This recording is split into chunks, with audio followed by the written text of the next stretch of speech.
Welcome to Penrose Learning, where we make understanding easy. In this video, I will show how to open your Z4 roof manually. First, locate the manual release handle, often in the trunk or behind the seats.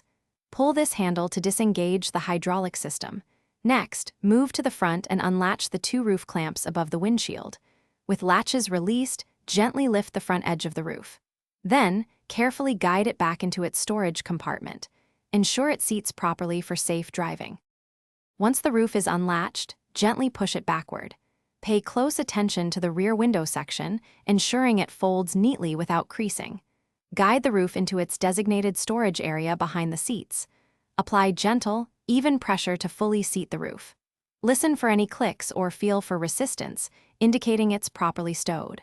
A correctly stowed roof prevents damage and ensures a smooth ride. After the roof is in its compartment, make sure it's completely lowered and flush with the bodywork.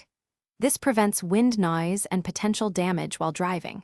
Double-check that no items are obstructing the roof's path or preventing it from seating correctly.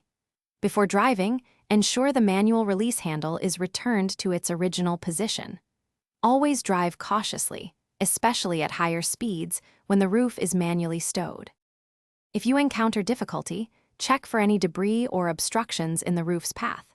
Regular lubrication of the roof seals can prevent sticking and ensure smooth operation. If the roof feels unusually stiff, a professional inspection might be needed to diagnose any underlying issues.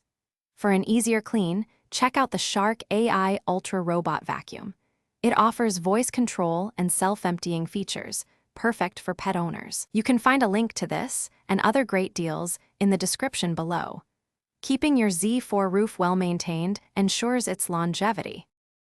Thanks for watching. If this was helpful, leave a like and consider subscribing. See you next time.